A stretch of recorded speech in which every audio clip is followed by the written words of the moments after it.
I wish I was like the clean crazy. I'm like there's been a pile of laundry sitting in my kitchen for the past 2.5 months crazy. And I'm like, I feel a little bit cheaped out, to say the least. And not to like glorify anything that like, yeah, people with like organizational crazy go through. It's just like, because of course the ends never justify the means. But in my case, it's like the ends are so far from the means that I'm like, what are we doing here for real? So I'm like a little bit off put to say the absolute least, like like a tad astonished, but um it's work in progress, you know?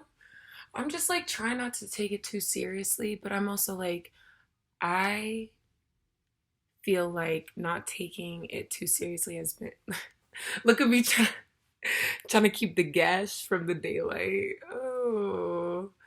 But it's like I have yet to put another those oh god.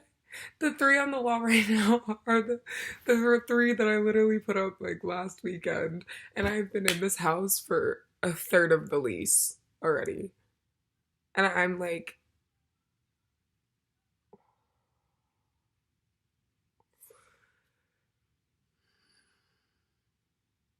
and I'm like the type where it's like I feel like time is always running out. So it feels like immobilizing. So I just do a hell of a lot of escapism. And I wish it could be something lit like Houdini esque, but it's more like Joker.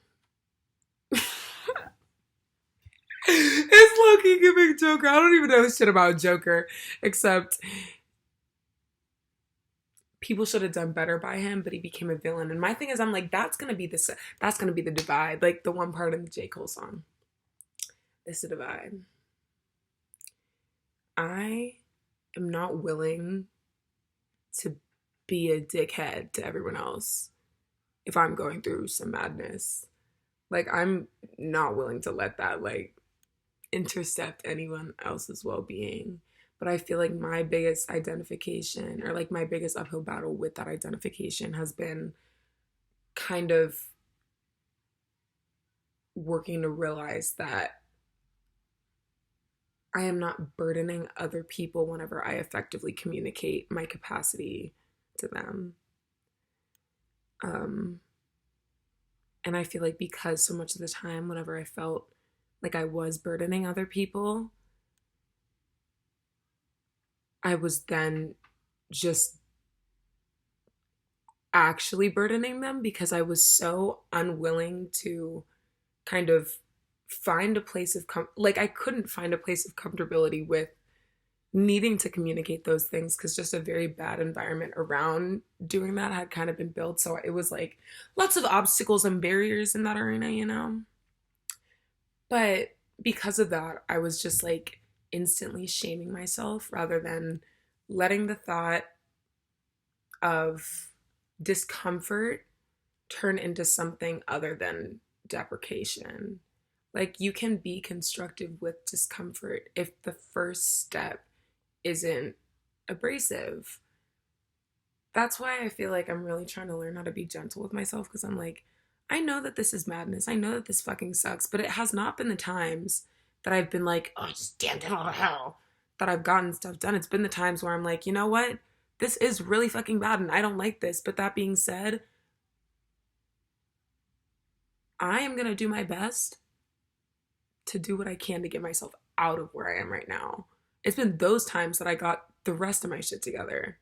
And even if those things do persist and they are like just not fun to have around and it's just still not ideal, I'm like, I'm not gonna sit there and fucking ridicule myself, put myself on the stake, on the stoke for something that just does not add up. Like, I'm like, that is so counterproductive. And I feel like a lot of this shame is because I am prioritizing my role in other people's lives and my presentation in other people's lives or to other people's perspective But I'm like, even if I am struggling to prioritize my own role in my own life and how I view myself, then if my objective is to be like to do the best that I can for other people, then I have to bring the best version of myself to that circumstance, which means no matter what, by logic, you should always prioritize yourself. And I don't mean in a selfish manner, because prioritizing yourself is not selfish. It's sacrificing others' well-being for your own. Yeah. And I feel like the hard thing that a lot of people don't realize is that you are not sacrificing someone else's well-being for your own to be real with someone. That's primary prevention. Communicating where you are is primary fucking prevention. And that's that public health in me. That's that interdisciplinary in me. Real life. That's that multifaceted approach in me. But yeah, primary prevention is the most effective, the least costly, and of course, in this circumstance, it's not necessarily money. Well, it a lot of the time does boil down to money, but it's like you will do so much better by yourself to allow yourself that grace. And even if that's not something you can emotionally ration through, if you can logically, and I know intellectualizing your feelings is not a good idea, but sometimes you do have to intellectualize a solution, because I feel like for me, a lot of the time, I was nervous to intellectualize solutions because I took so much time intellectualizing the feeling and trying to talk myself out of how I feel about rhetorics that I'm telling myself. Like whenever with those things like that I was saying to myself, like, oh, I'm so just fucked in the head. Like, oh my God. Like, that's what I mean. Like, I was so much intellectualizing my feelings, which can be literally nothing but destructive. We'll get into that on another note.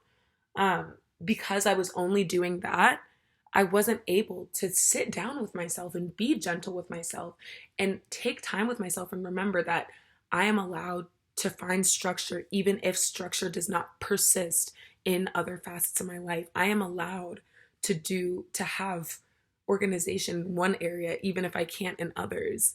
Like, feelings are not meant to be organized, but solutions are. And kind of the development of them is what the solution is for. So I feel like where you're focusing on intellectual, because here's the thing, you can't change how what you or what, yeah, you can't change how you feel about something that happens to you, but you can change the amount that that thing presents itself in your life by removing either that thing, the, wait, by removing either the level of access that that thing has to your life or the amount of access that you have to that thing. Because for me, that's like a very big, like, thing to remember. Like, I am ultimately the one in control of the level of access that all things have to me.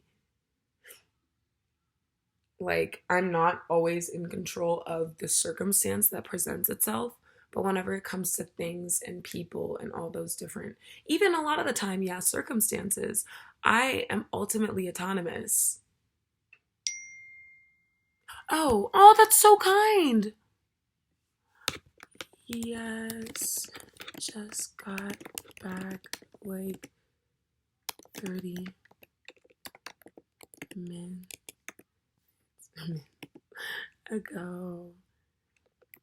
My bus smoked me.